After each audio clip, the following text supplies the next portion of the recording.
Hey everyone, welcome to another episode of Fans of Motion, the Ultimate Night Ranger podcast. Today we got part two of the interview with guitar tech of the gods, Mr. Darren Hurst. So listen, if you found this out in the wild, this is part two, man. You gotta go find part one. Part one's great. It's awesome. You definitely need to go track it down. I mean, part one, we talk about Darren and England and all the good food there and getting the gig with Peter Frampton and Joe Perry and the phone call to join Night Ranger. This episode is we really talk about, him joining the Night Ranger crew and what he does to Brad's guitars and, everything, how he's rebuilt everything. You're a Night Ranger fan, this is heaven. We also at the end we talk a little bit. We go back to like Joe Perry and Aerosmith and Peter Frampton. We talk about some great, some of his favorite moments and stuff. So listen, it's a good time, man. I'm glad you're here. I'm glad you are here. Yes, you. So listen, here we go. Without further ado, part two with guitar tech Darren Hurst.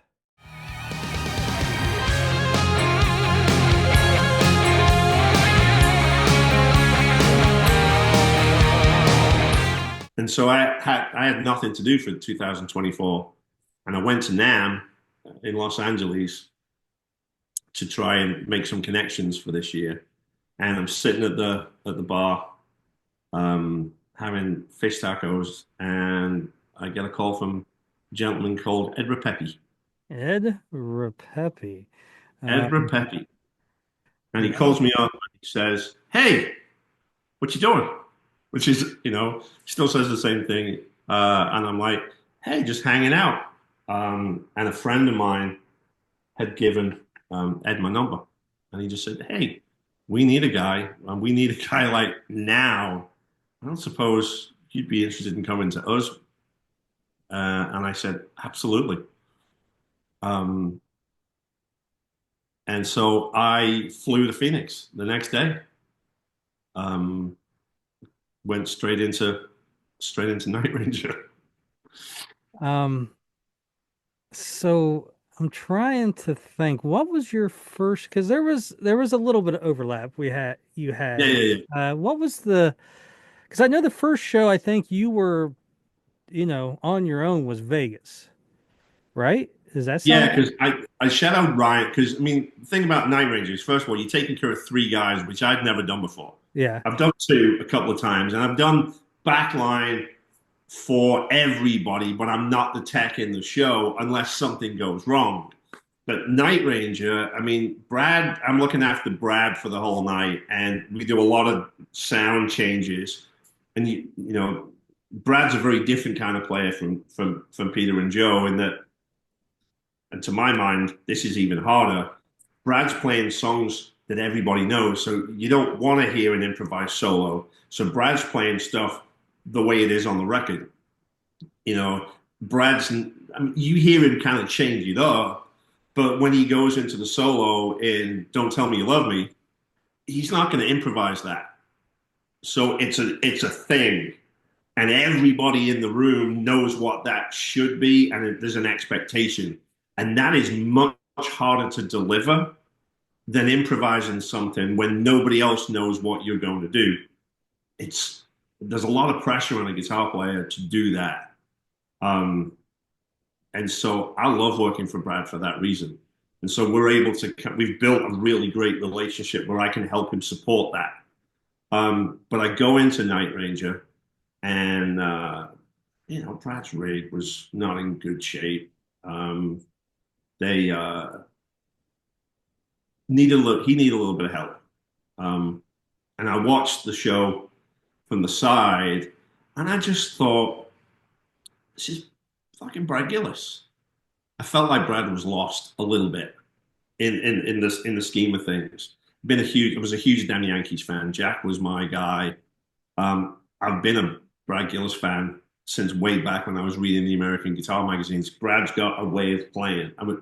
Brad, Eddie Van Halen, the Floyd Rose thing, that was my jam. And so I knew Brad's playing. I also know what he sounds like. And so I kind of looked at it and went, okay, I think there's actually a challenge here. Um, and so I decided to commit to that. Um, and Brad and I have just become this really great team. And then I also take care of Jack, and I also take care of Keri Kelly, who is a phenomenal guitar player. And they having that tag team, it's like Thin Lizzy on steroids. And so I love taking care of those two guys. I feel sometimes like I leave Keri hanging a little bit because he's on the other side of the stage, and I have so much to do for Brad. So there's a lot of prep for me to take care of him. And then Jack is just a consummate professional. Once I've got Jack going at the top of the show, usually if I've done my due diligence, nothing goes wrong. Or if he wants to change his bass out or there's a tuning thing, I can usually kind of just help him because it's a one off. Um, but the guys are so great to work for. Um, and so I did. I kind of took over in Vegas at the Strat, um, and then just turned it into my gig. Hmm. Yeah. It's pretty. Well, I just remember at the Strat. So I met you, I know somewhere in January. I can't remember what show it was or whatever, but I met you when you were just kind of, you know, uh, you know, Because my Ryan. thing was, I want to see it, especially with Brad's Yeah. guitars, with Floyd Rose and the locking nut with no fine tuners. That terrified me for a couple of weeks, and so I was watching Ryan because Ryan had been with Brad for 3 years, 4 years, um, and so I was hanging back for a couple of shows, just kind of observing. And I think guys at Night Ranger were like, "Is this guy gonna fucking change a guitar?" Um, but I think Brad was happy. Brad leaned on the fact that I had a good resume. I think he Mm. knew that I would be able to kind of. I was watching. I was fact finding. And so when I finally got into the role and we did a couple of shows, I went to Brad and I said, "Look, hey, I can make this better. Can can I make some changes?" And he just said, "Absolutely." So we did. We went into our storage facility, and I spent 3 days and just absolutely just rebuilt his rig. Brought a different controller in, the same controller that I was using with Joe Perry. And so now Brad can turn something on, I can turn it off, I can turn it on, he can turn it off. So Uh, what you say you rebuilt a rig? Just briefly describe what that constitutes. just Brad's got an amplifier, he's got a guitar, he's got a wireless, he had a little effects processor that was pretty ancient, and Ryan was having to kind of reach up and hit a button on the amp, and it was just clunky. It worked, but I could see that we could make that better. But also tonally, Brad's rig was a little noisy, and it just these things have to get thrown into a semi. And the kind of shows that Night Range is doing, we don't have 2 days to set up like Aerosmith. Where I mean, I'm literally pulling this thing out of the semi at 12 o'clock, and I'm sound checking by 2. So stuff's getting abused, and so you want it needs to hold up. And his stuff was at the point where it was about to fail. And so I just asked him if I could put a few different pieces of gear in there that I felt were a little bit more roadworthy, and then also give him a few different tonal options so we had the clean sound for the top of "Don't Tell Me You Love Me." We had the solo sound. I wanted to put some echoes on his solos and be able to put them in tempo with the tracks. I wanted to put some chorus on certain things, and he was great. And so I took his gear, rewired it, put some pedals in the front, um, put a loop switcher in there so that if we're not using something, it's not in the signal path. Because the way that typically a guitar pedal system works is you come in and you've got all these pedals and you turn them on and off. Well, even if they're turned off, you're going through it, and some pedals either suck the tone or they impart a tonal variance. And so on the pro level, if you like, we can use a box that is a loop switcher, which literally takes the signal away from the pedal if it's not required. And so that's what I did for Brad. So most of the time, what you're hearing is Brad's guitar with his wireless built in, which is unique to him, going straight into his Soldano. And that's what he uses 95% of the time. But the 5% of the time, I'm able to push a couple of things in front of his amp or put a couple of things in the back end of his amp.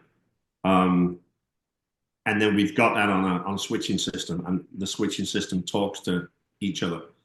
Um, and that's great because now I can set up in 10 minutes, and his sounds are pretty consistent and clean. Dave, our sound engineer, loves it because it's consistent for him night after night. Brad loves it because he's hearing the same thing night after night. Um, and so that was it. That was what I brought to the table. And now we're just getting ready to do the same thing when we go to Harris next week. I've got some stuff that I'm going to do for Kerry Kelly's rig. I'm going to change his RF a little bit because he's independent on stage right. And do the same thing, put a loop switcher in there so that if the pedal's not needed, it doesn't need to be in his audio chain. And just make it solid because he's had the same rig since I changed a couple of things, but he's had the same rig since I started in January, and it's time Yeah. to bring him up. I changed Jack's rig, same thing, just to give him. You know. Yeah. What's the what's how different is it messing with where you go from, two guys with Les Pauls and other guitars to a guy that has the Floyd Rose? Well, first of all, like, most of the time, like Brad would play the show on one guitar if I would let him. The only reason we change out that song four going into Coming of Age is Hmm. because by that point he's so badly out of tune that he can't play that intro because it would just be fucking horrendous. So I have to. We do a swap, and then I get his main one, Bubba, back into tune, and then I could give it to him a minute later. But he typically does two or three songs in the middle on the spare, and then I'll get Bubba back to him. And then they do the drum solo. I get the guitar to get it get it back in tune, and then they do goodbye or high enough, and I get it back to get it in tune again. So the latter part of the set, we just manage the same guitar. But Brad has two, going from a guy that had 52 guitars, I have a guy that's got two, And only wants to use one. and he only Um, wants to use one. what? Um, So how long?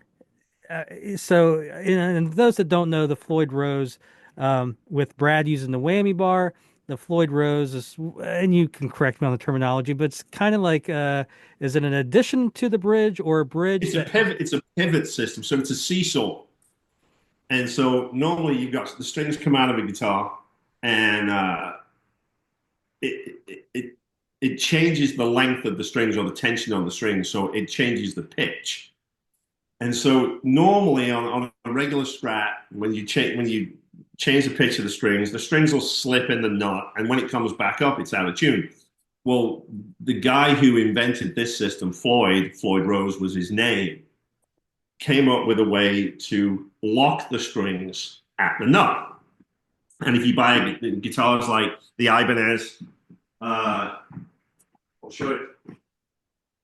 Um, Ibanez, their system is kind of like, this is basically a Floyd Rose, but the strings get locked at the nut. And so nothing slips. But once you lock these down, the string becomes a fixed length. And so on modern guitars, you have these little tuners right here. So you lock it down and then you can get it in tune. Well, Brad's doesn't have that. And so when you lock it down, you have to have this thing in tune. And so you've got to learn what happens when you clamp down these little screw nuts. And so I've had to learn that when you lock down the E string, it goes slightly sharp, and when you lock down the A string, it goes slightly flat. And I've got them written down so I know kind of what it does.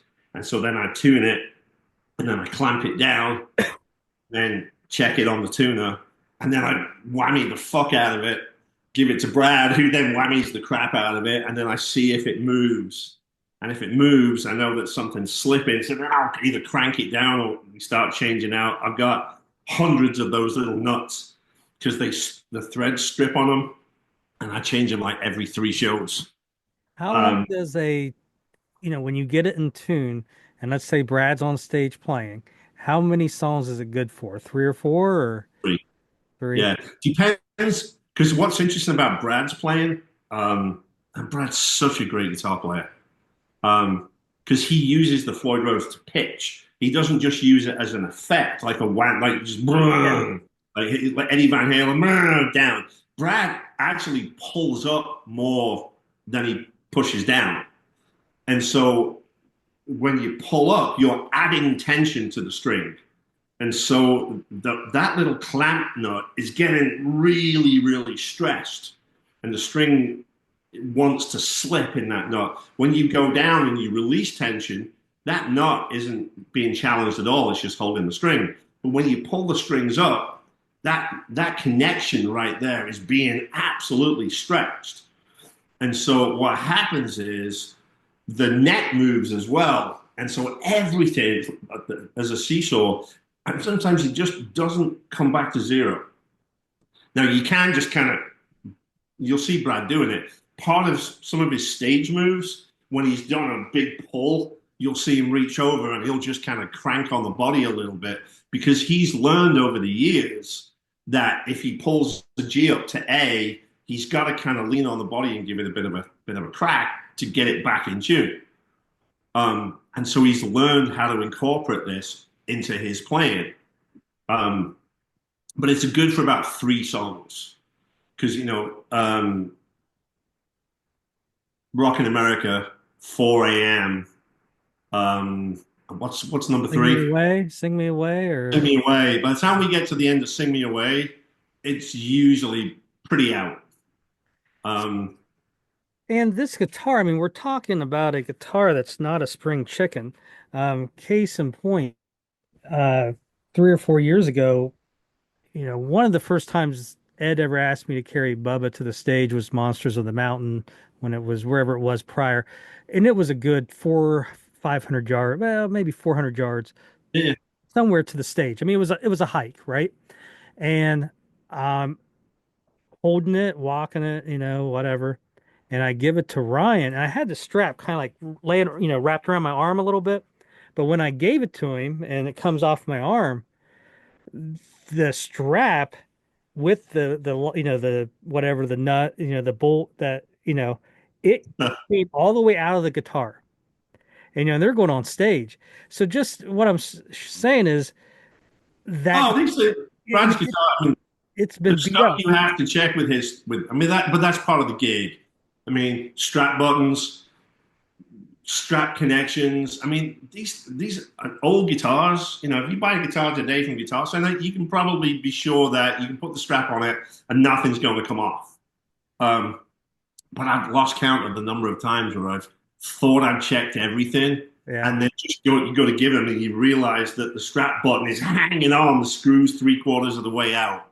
So I have a checklist. I have a Yeah. checklist on my workbench, and I check that shit every single day.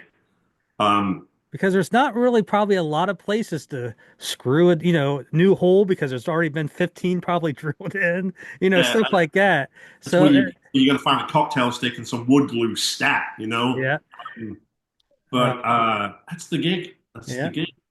Um, you give it to Brad, and you let him go, and out he goes, and he plays the crap out of it.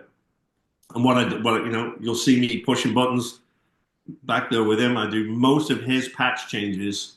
Uh, the way I measure the success of a gig is if he doesn't touch his pedal board once, and then I nailed it. If he hits something, I was usually either a little late, um, miss something, which I don't usually. I mean, I know the show now. I mean, it took a long time. It took Mhm. 30 shows to learn it.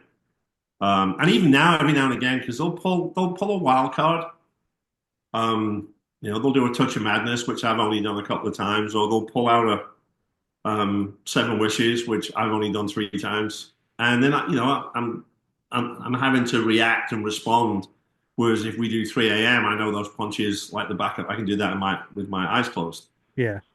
Um, but he likes certain things. It just sometimes he'll play chords and then he'll just do one whammy thing, and I've got to hit a punch just for two notes and then punch him out. And I'm sure none of this stuff gets noticed out front, but he notices, and it makes him play the way that he likes to play because he's a very physical player. He's a very accurate player. Thing too, I mean, it's one of those things where, um, you know, like most jobs, if it's if your job isn't noticeable, that means you're doing your job. You Yeah, know, yeah. Hopefully, if he's up there and he's not happy with the sound, or if you're late constantly on whatever, it's going to impact his playing, and you're going to hear it and you're going to see it, him yeah. getting, so it's one of It those should things be. It where, should be. That's the thing is, it should be seamless. yeah. You know, And which is I always go, techs need applause too, but we don't. We shouldn't. We should be absolutely completely invisible. I mean, Um, everybody is Night Ranger fans on Fans of Motion, or just you're just, fans who just are fans of the genre. I mean, it's pretty consistent where everybody says Night Ranger's still on the top of their game. oh, these And guys. What attracted me to this was number one, I've got a young family. I want to be home with my daughter. I don't want to be on the road 6 months. I mean, the phone rang, and there were gigs that I could have taken that were still A-level gigs, whatever you want to call that. But I was going to be gone for 5 months. And I've got a 5-year-old little girl that wants some daddy time. And one of the things that I told Ed was, if you can guarantee me 70, 80 shows a year, but I get to be home Monday, Tuesday, Wednesday every week, and I can, read JoJo a bedtime story, you own me. yeah, So this for me is it's a, it's a it's a great gig because I'm working for a name player that I'm proud to have on my resume.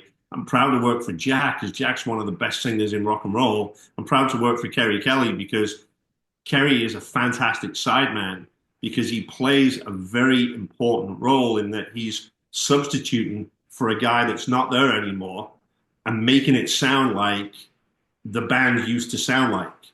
He knows all the deep cuts. He knows all those harmonies. He provides support to Brad and he's visual in the show, which is a really difficult thing to do. Keri's such a good guitar player. Um, and then the other thing that attracted me to the Night Ranger gig, and a lot of bands, again, at the legacy level, the crews can be challenging because you get a bunch of guys who are just burnt out or angry, or the Night Ranger crew is fantastic. I mean, you've got Ed, who is probably the best tour manager at this level. Um, and we're a crew of like eight, There's me, there's Angela, there's Griff, there's Brandon, there's Steve. Um, and I like to bust Steve's joke, but Steve is fantastic at what he does. You got our front of house guy, Dave, who's making it sound amazing. Um, and we're a very small team, but it's a great crew. And that's really important. And that reminds me of the Frampton crew because Peter had a very small crew as well. And it was a very dialed in crew because they've been with him for forever. Um, and that's important when you're doing gigs every week and you're flying in and then you're on a bus or you're flying in and you're in a hotel or you're with each other, 70 shows a year. You can't be around people that suck or you can't be around people that don't give a shit. And so no, one of the things that really attracted me to Night Ranger is not only is the band playing at the top of their game, um, they've got a fan base that loves what they do. I mean, yeah, it'd be great if we were playing bigger venues. It'd be great if the band was putting out new material. But they're a legacy band. Um, but this band will kick anybody's butt. I put them up against anybody. Oh, Um, definitely. you I know, I tell people on this podcast all the time, it's very rare that a band has one of their best decades in their fourth decade. right? You know what I mean? It's like, yeah, I tell people, don't take this for, you know, grab onto it with both hands. Don't bitch about the little stuff. I Yeah, mean, we are lucky to have a band that sounds great, looks look great. looks The great. show's gotten better. I mean, like think about what Steve's done this year, Yeah, how we've developed the show, and I know the stuff that we've got going on for next year. Um, this band is not resting on its laurels, and it's not looking to save money and downgrade. We're still doing the show in a semi. We're yep. still taking a stage set. We're still spending time building that stage set, and we still care. That's it Um, right there. What you said. Everybody cares. yeah, everybody cares. Yeah. Jack cares. Brad cares. You know, we've been off for 6 weeks while Jack's in Japan, but Jack texts me every few days, updates on what he's doing. I talked to Brad a bunch of times. He's excited to get back to work. We had a Zoom call the other day. We've just done some shop days, getting the gear ready to kind of get back out there. This is a bunch of people that really care, and so that's what attracts me to it. Yeah, Um, and so talking. the tech side of it is like Brad's cool to work for. He really is, and he's also he'll be the first guy. Like when we were at M3, right? He's the first time that I've gotten to hang out with my artist. So, he calls me up and says, "Hey, what are you doing today? Let's go watch some bands together." And we literally did. We spent the day hanging out. We had a beer together.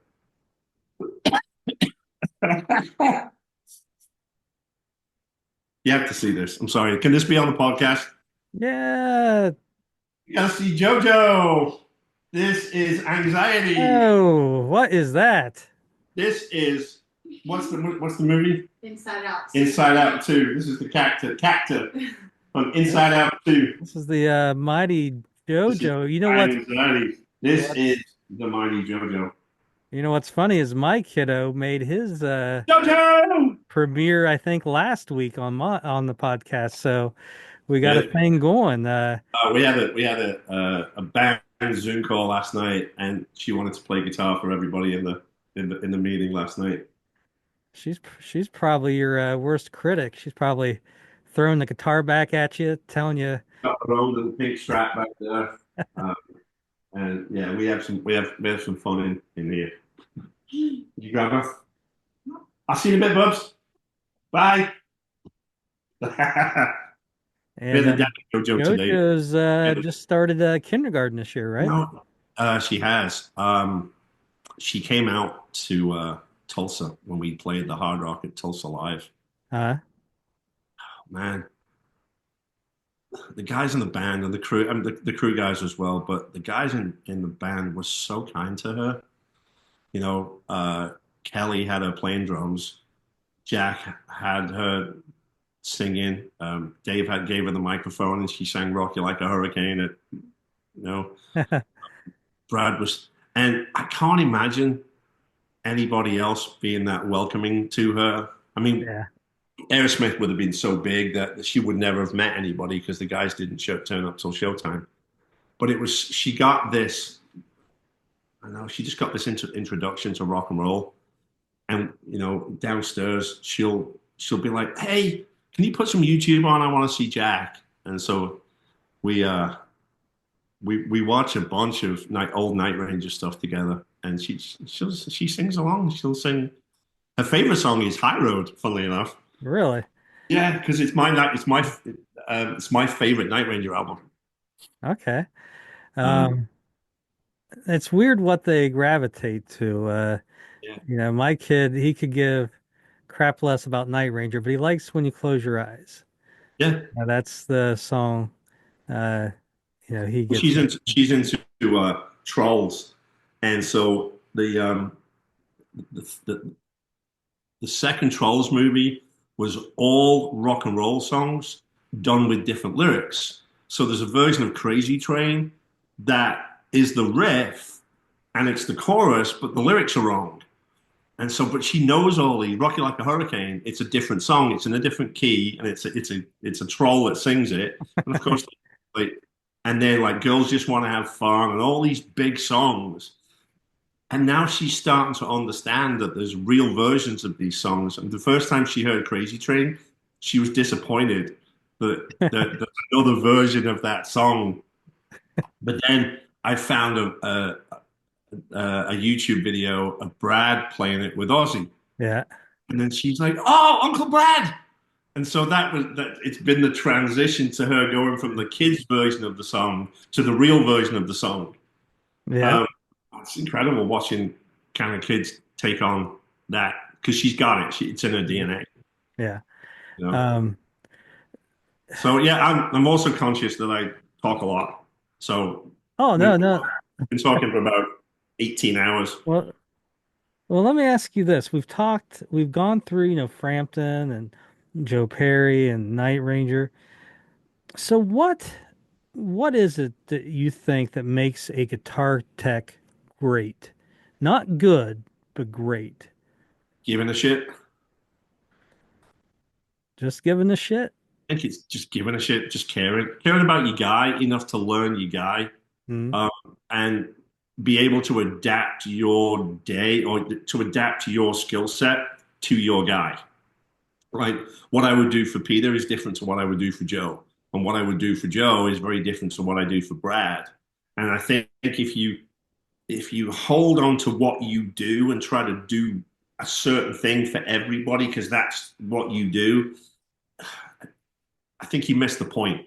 So there obviously you've got to be able to tune a guitar. Well, the way I tune for Peter is different to the way I would tune for Joe, and it's different from the way I tune for Brad because they all hear music differently. But you have to take a little bit of time to learn that. You've obviously got to know your gear, and if something goes wrong, you've got to be able to fix it. That's a technical thing, but you shouldn't be a guitar tech if you don't know how to put tubes in an amp or you don't know how to solder a cable. But then there's another element of that is there's a there's a, it's like being a caddy. And so I can tell when Brad comes to the stage, maybe he's had a shitty day, maybe he had a bad flight, you know? And so the way I interact with him when I give him his guitar, I can I feel like I can say to him, "Hey, you don't need a two iron today. You need a sandwich because you're overhitting." Or I can say, "Hey, I'll give you a little bit of extra gain because you're tired or you got delayed." I can mhm. feel it. There's a there's a coaching element to what we do. Keeping the crew. I mean, I'm an experienced crew guy. I've been around this for 30 years. Maybe we've got a crew guy that's having a bad day, missing his kid. It's being able to recognize that the people around you are human too. That's what makes a good tech, you Yeah. know, seeing things before they go wrong and heading them off at the pass so that they don't go wrong. I mean, we miss stuff, every now and again. I mean, we were doing a gig the other day and I didn't tape all the cables down. And Jack's like, I nearly fell off the end of the stage. I'm like, okay, I've got to make sure that I tape everything. And so you put that on your note. But I'm always looking for the thing that I didn't see. Mhm. And then trying to, watching you guys back. There's people in the audience that you've never met before. You always be prepared for the unexpected. Um, I think that's part of the gig too, and just give a shit. Yeah. Um, And you've mentioned a few things, but what also would be like what advice would you give someone wanting to come into this business? What's a good, piece of advice that you've gotten or it would be that again, just to care, just to really do more than you're supposed to. Show up early, lobby call. I'm the first one in the lobby. If lobby call's 10 o'clock, I'm there at 9:30. Um, it just it's just how I'm built. Um, if if we're unloading the semi at 11 o'clock, I'm usually there at 10:45. Um, I'm the first one usually to have my gear up and running on a day by day basis. Partly because my gear goes up faster than anybody else's, but it's also because I want to head off problems. So I want to get my gear up as fast as I can. So then I can test it. And then if I've got any issues, I can fix those before Dave starts line check. Because you don't want to go into line check and realize that you've got a problem and now we're on the back foot. That just comes from years and years of doing that. I want my gear up and running as quickly as I can so I can spend my time dealing with something and then I change Brad strings every show. That takes time. And Mm. then there's also two acoustics. I got to change Keri strings. I got to change Jack strings. I change Jack strings every three shows. So when all those things come together, every fourth show, I have a lot to do. And so it's just it's time management and just giving a shit, just Yeah. caring about stuff. And so if somebody wanted to be a tech, I would tell them to find either a music shop in your local town, or if you live in a bigger metropolitan area, find a rental house that does sound and video rental and go work in the shop, fix stuff, learn how to solder, learn how to tune guitars, learn how to connect amps and cabs and pedals together and how they work. Um, and then start setting up for other bands. It's just what I did. Yeah, and like I said, and it's exactly what you did. And if you do something like that and you know how to do it and you're prepared, Yeah, then and then you figure out what you like. I mean, I'm transparently, I know what I like gear wise, and I also know what I think what brings stuff to the table. And Brad gave me carte blanche, and he uses his two Soldanos. We got a second Soldano when I started, but the pedals that we use, he gave me carte blanche on to bring stuff in. So we brought in a Klon, and we brought in a Tube Screamer, and we brought in a couple of different delay pedals. But he never questioned my choices because when I delivered it to him, it did what he wanted it to do. And that's where your experience comes in. But I also think that had that been a less experienced tech, he might not have been as open to that. yeah, Whereas having a couple of names on your resume gives Brad a little bit of confidence to trust me. yeah, And that's definitely. that's been good because I've been able to prove to him that I do know what I'm doing. He's enjoyed that because he hasn't got to come. I mean, he does the sound check.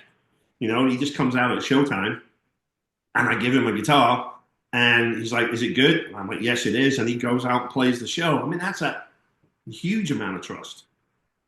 And I jokingly, we have a crew band called Day Ranger, and we need to do some Day Ranger T-shirts, sell it at the merch booth. Um, but that's what we do. They don't sound check. They trust us. Mm. Brandon plays drums, I play bass, I play guitar, and Angela comes out, she plays bass. Griff's our monitor engineer, he's a great guitar player. So we have enough, within our team to test stuff out. So by the time the guys are coming out, they haven't been sitting around for 7 hours because they need to do sound check. Yeah, So they're fresh and excited to play.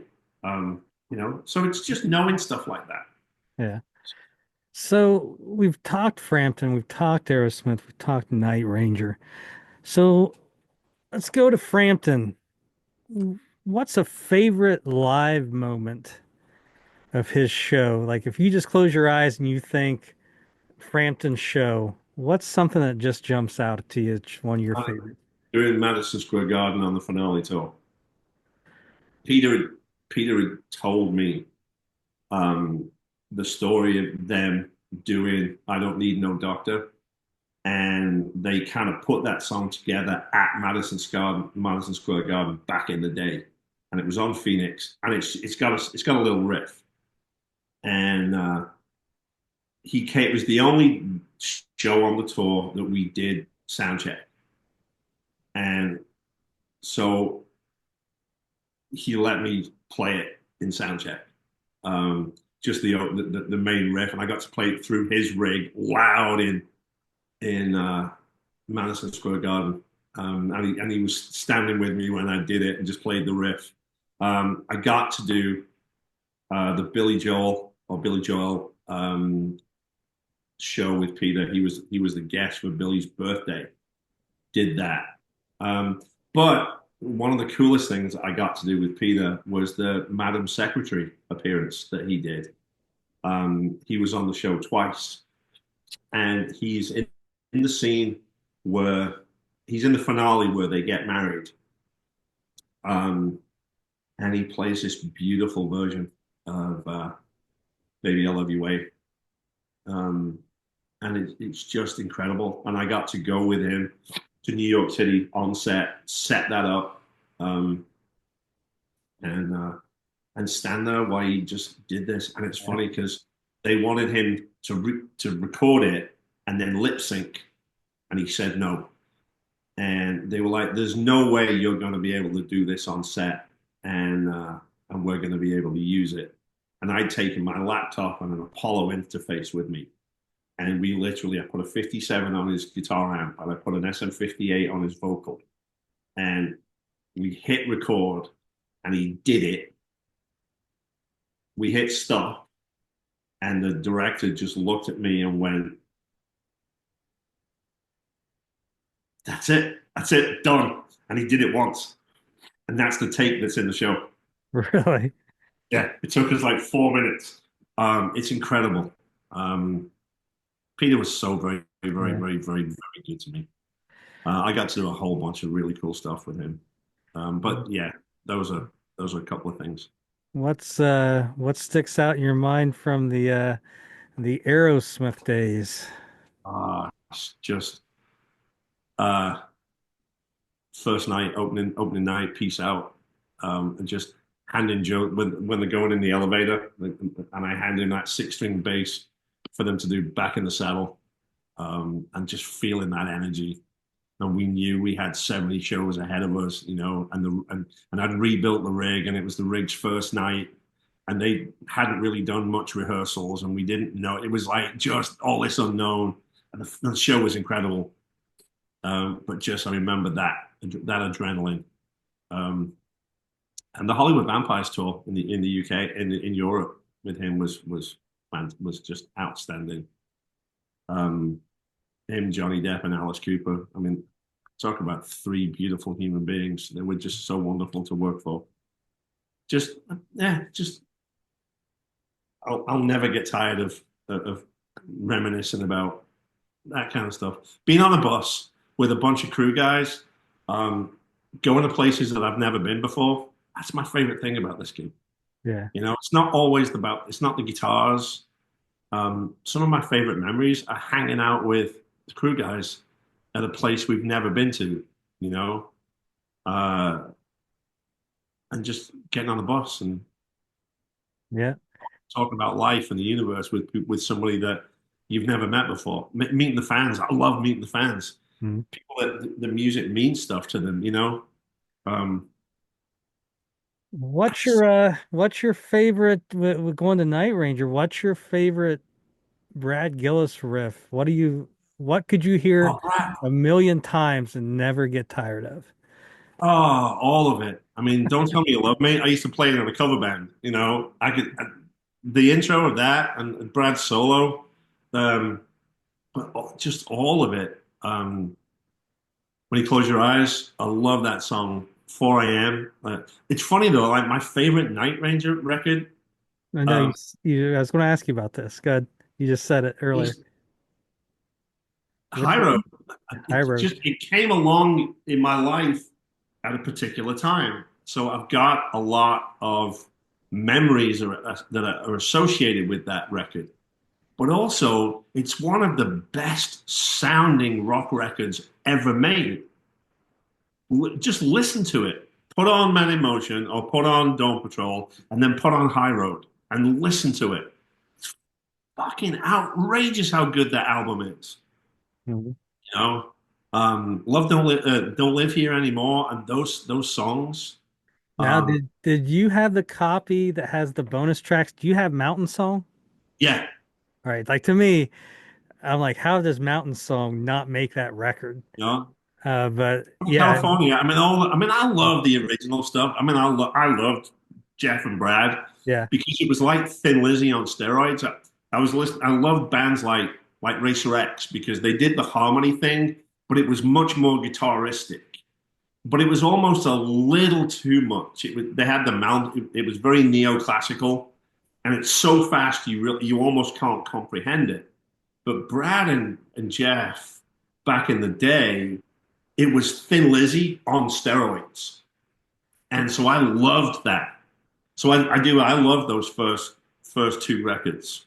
mhm, But something I would love to see the guys do is to go back to their catalog and do Dawn Patrol reimagined and just re-record it yeah, by by today's stand, re-record it with today's technology so it's loud and proud, not just remastered, but just how would they make it if they made it today?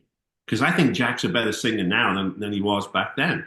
yeah, I would love to hear Man in Motion reimagined and to go take their first four albums and just redo them. I think it could reinvent the brand. yeah. I mean, I don't know if Brad wants to sit there and relearn all those solos. But I always that's the imagine thing, you wouldn't have to because it would be those songs reimagined. how true. One of my favorite English bands is a band called FM, and they're very similar to Night Ranger. And they had an album that came out, yeah, well, it was 30 years. It was called Indiscreet, and it's a great record. Anyone that's a fan of like Night Ranger, that AOR kind of thing, should check them out. And then they did Indiscreet 30, and they just literally, after 30 years of playing this live and how the songs have changed, this is how we would make this album if we made it today. And it's still the same. It's still the same songs, but the Yeah, solos are slightly different. The vocals are slightly different. The delivery is different, but it's grown up. You feel the maturity of it. Because very often back in the day, you write a song and then you record it, and then that's how it is. Well, I'd love to hear the first Damn Yankees record reimagined, you know, but then High Enough is perfect as it is because that I don't know, it just.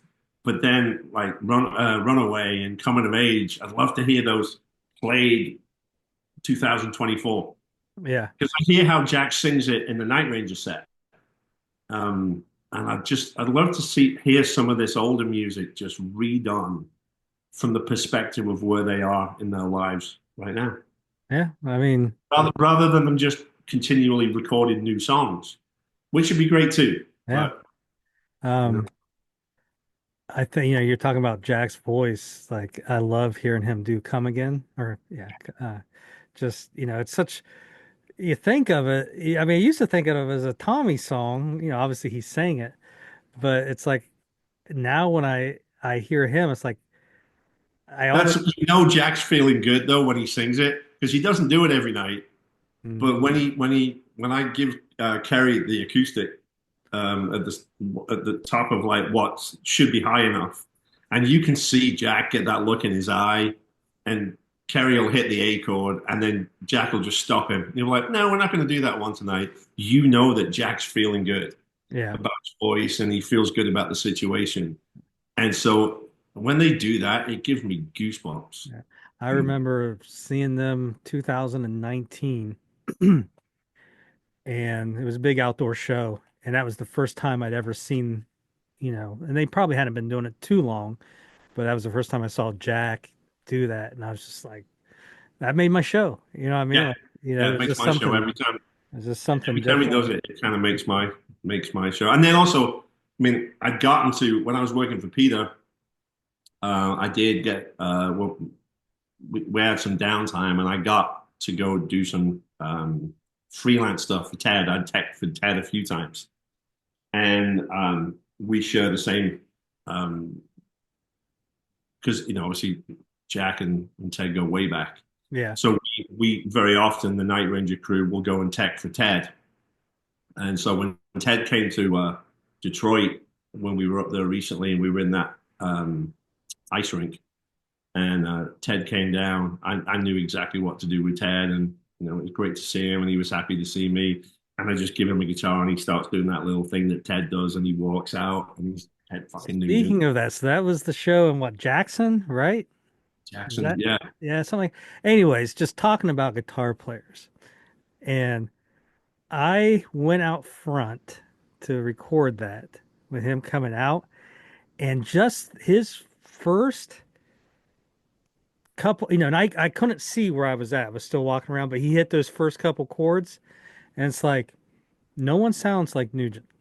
No, He hit those, and I knew it wasn't you backstage hitting chords. I knew it wasn't Brad. I knew it wasn't Keri. That's Nuge. it's And got a thing. uh you just mentioned that show, and that's like one of those little things that stick out in my But I know, mind. I know Ted's sound, and I know what he wants. And so I was able to grab one of the spur amps that we have, and I Yeah. set it up the way I would, if I was teching for Ted, there's a certain thing that he likes, and I had it ready for him. So sometimes when he guests, he's just going to play whatever's there.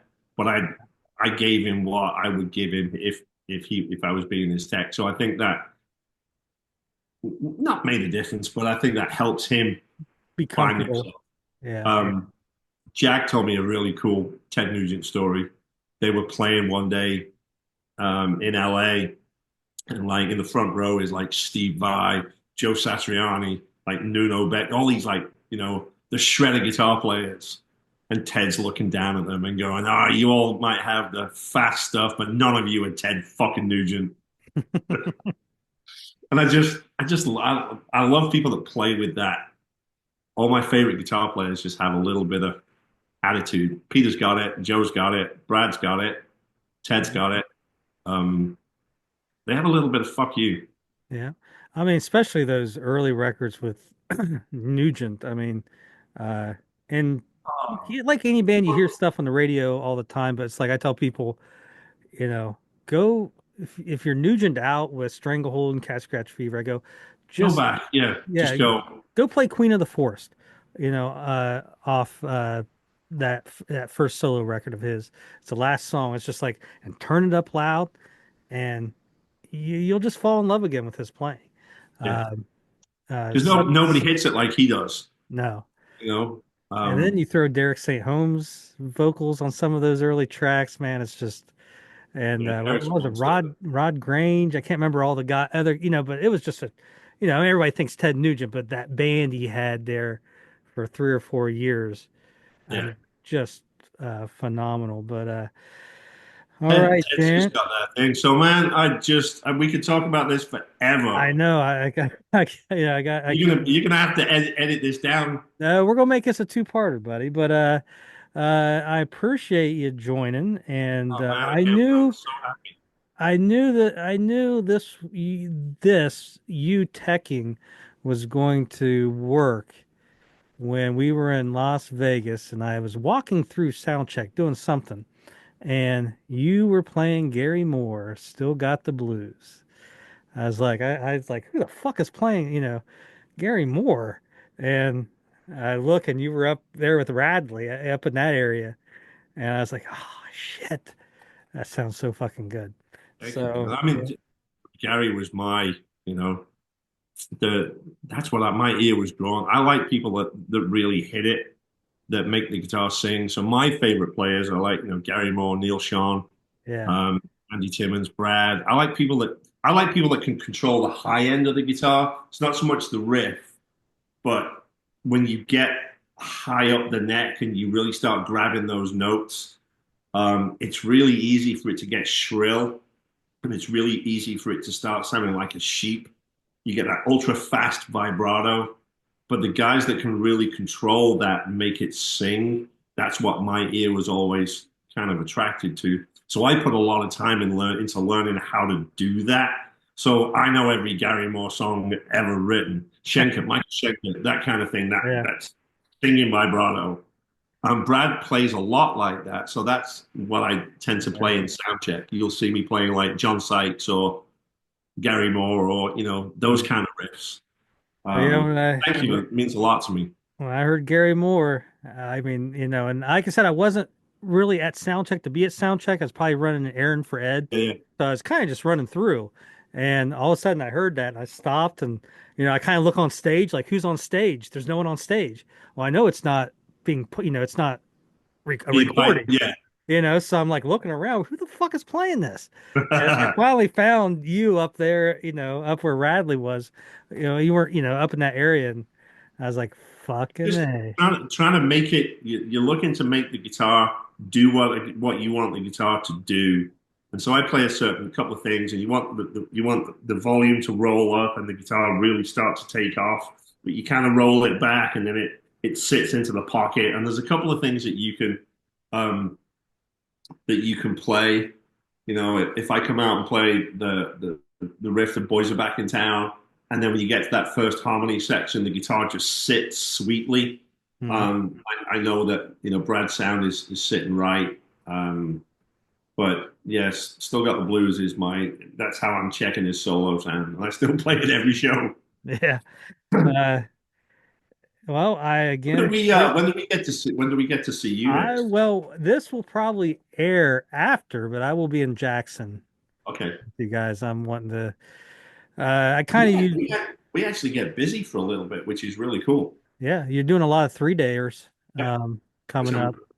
we got Uh, 2 nights in Harris, which is 2 nights in the same place, which is yeah. always Well, when I saw 2 nights in the same place, and then I've never been in the Upper Peninsula before.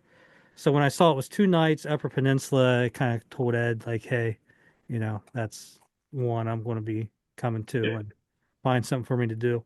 But so yeah, I'm coming out to that. Come and help me because all the gear's been sat in the semi for 5 weeks, and so I've got to change everything. Like I've got four acoustics, two basses, five electrics to change before the first show. So I've got my Um, work cut out for me on Friday. uh, and then what was it? They're going to be in Evansville. What was Evansville? You said something. There was something in the interview. We mentioned Evansville. That was my first show with Peter. All right, yeah. So I don't know exactly the if it's going to be the same venue with Peter. I don't even know where I don't believe it is, but I'll know when I get yeah. there. So but yeah, I was thinking about Evansville, but I remember you mentioning that, Yeah. I know that was a prominent city in the history here. So The great thing about it is once you start touring, there's a lot of overlap. Like I'll go into a venue and I'll be like, oh my gosh, this is the venue that, you know. yeah. Um, but it's touring. Anyone that does this, whether you're a band guy or a crew guy or anyone that gets to do this and just go from place to place doing rock and roll, I mean, there's nothing better than this. I'm Yeah. so lucky. I'm so fortunate and so thankful. Yeah. Um, I love my job. I really do. Well, that's and I mean you can, that's the thing I tell people a couple things is, I'm in a unique situation where I was a fan, started doing work slowly with band members to where now it's like I do a lot of work with the band. Yeah, yeah, And I'm also, I'm friends with the guys. yeah. And it would have been not, what's good about it is everybody's cool. It would have sucked to get this and like, half the crew sucks. A couple of the band members are pissy to be around, but that's not the case. Everybody is great to be around, crew and band. And one of Brad's, and it was Vegas, one of Brad's guitar guys, buddies, was at the Vegas shows, and I'd met him and was talking to him, and we stayed in contact a little bit afterwards. And he just, a week afterwards, we were talking about something. And he's like, I never realized how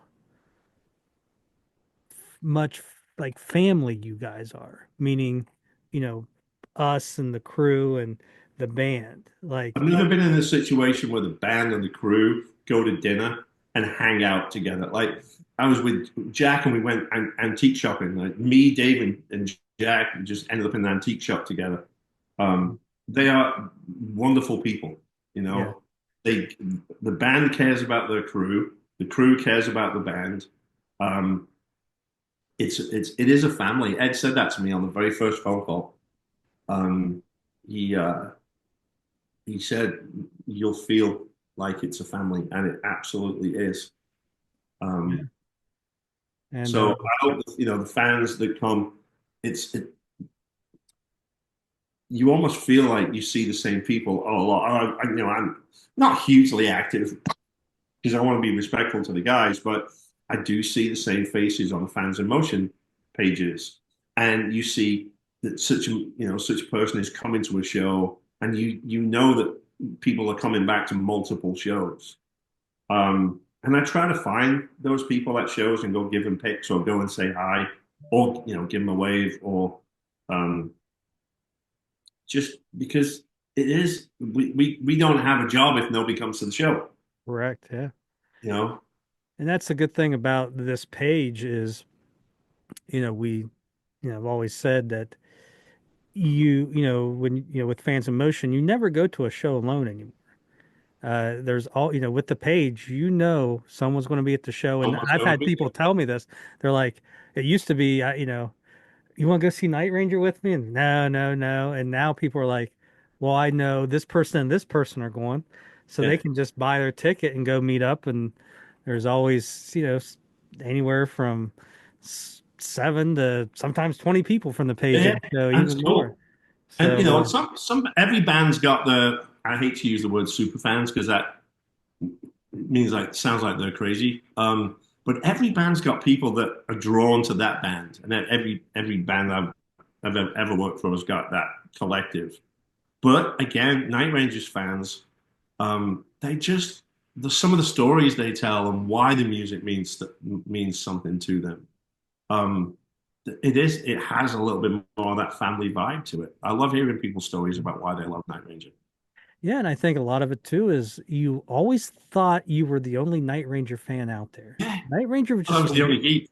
it was like a weird band that didn't fit into some of the categories. It's not quite a hair band, not quite a metal band. You know what I mean? Just Yeah, and and the thing with I always kind of just uh correlated to that Blind Melon video, yeah. No Rain, where she's that little bumblebee by herself out there, kind of like Brad's bumblebee outfit, Seven Wishes. And at the end, oh, I'm not alone. There's this whole field out here of other, people in Yeah. bumblebee outfits. I'm trying to get Brad to bring the Bumblebee back before the end of the year, just for one show. Well, we got Kelly said he would if he still had the PJs The that black he and wore. whites.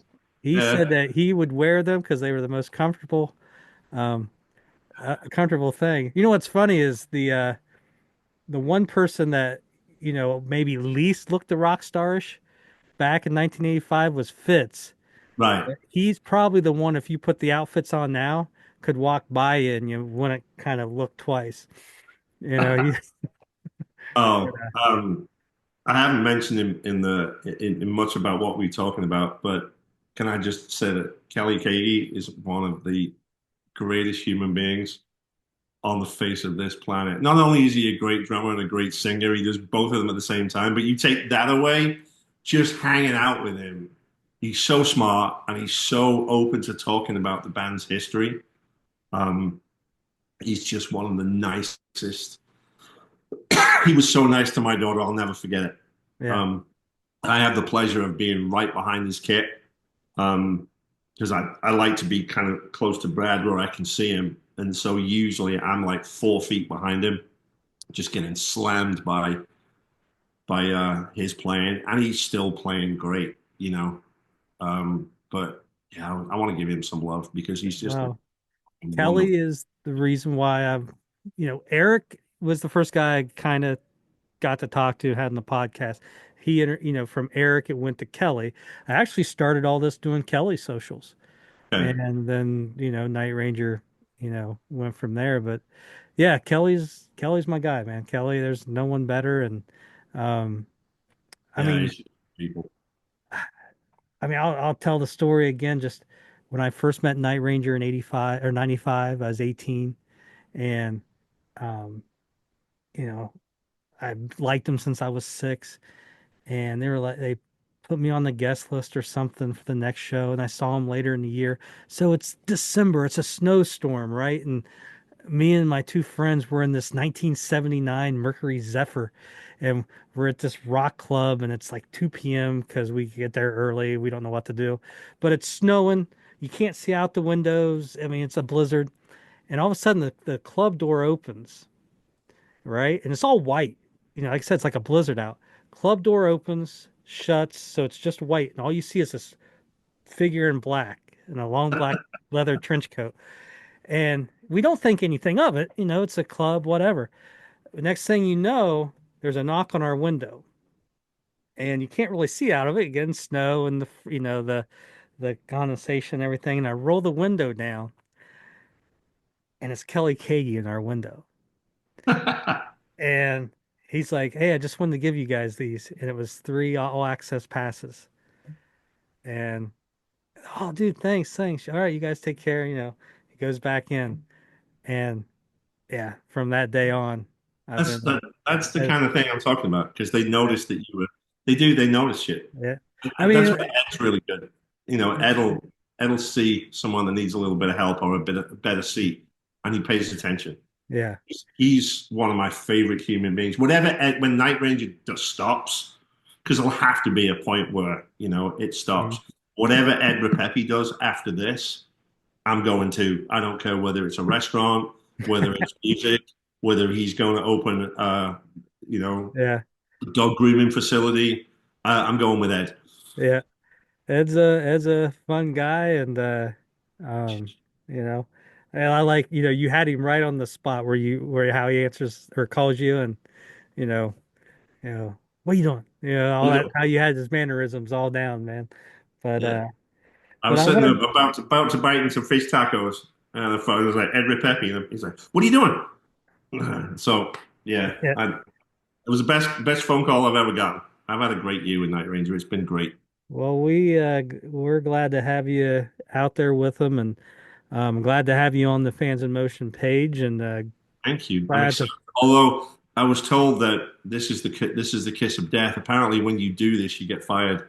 Correct. So basically, that's the power I got. All your talent and hard work can be undone by By just going on, being. by coming on this podcast. So, So yeah, Radley broke that okay, streak. So, he was on about a year ago, actually, pretty damn close to a year ago, because um, it was right before the Luminaire Christmas thing kicked off. So, yeah. So, you Dave know, needs to do the podcast two more times because he is the guy that packs our semi. And so every night he packs the semi three times. So we call him three pack. That's his that's his nickname within the yeah. everyone's got a nickname in the band. So Dave is three pack. Steve is one pack because he can actually pack the truck in one. Um, but Dave is three pack, so he needs to do the podcast two more times. We'll have to get him back on. Dave I remember because Dave's not really a big social media guy. So, he was just like, yeah, I'm doing stuff. And next thing I know, people are yelling my name. Uh, so that was kind of new to him where suddenly people knew, You Dave know, Radley. Dave and Steve out front. I mean, those two guys just work tirelessly all day to make this thing work. Yeah. Um, and it looks just if you look at shows from a year ago and then look at with the new video screens on the new stage set, gosh, just they're still thinking about stuff that we want to do for next year. Yeah. Um, It's again, we're going into 40 plus years. And I mean, 42 years apparently. yeah, and top of Needs their to update game, the backdrop. top of their game. Well, thank you for joining us. Thank you for being on the page, Darren. You're very welcome. And we'll definitely have to have you on again. And uh, thank you for being on, and thank you for JoJo wherever she's at for Oh, she what time is being. it? Oh, she is probably watching Trolls, getting ready for bed. Right, well, thank her for doing the guest appearance. And next time we'll have to talk about your side gig, the cow farm. Yeah, the cows. Yeah, so Well, see, gotta have. I'm in Oklahoma. There's not a lot going on here, so we're leaving everybody with rock and the roll and cows. all right, brother. Well, I appreciate you joining me. And Josh, I'll see you. I'll see you out there. Thank you for everything you do. I Um, appreciate it, brother. bring Well, a great energy. thank you for taking care of our guys. You got it. I'll see you soon.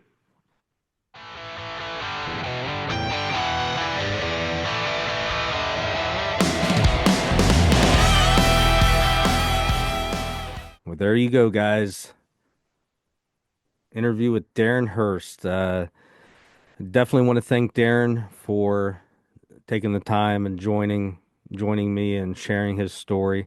It's good stuff, right? I mean, this is what's great about this podcast is you get the behind the scenes stuff, you get to know the guys on the crew, the guys in the band and everything. So hopefully you all enjoyed it. If you're out there listening to wherever you're listening at,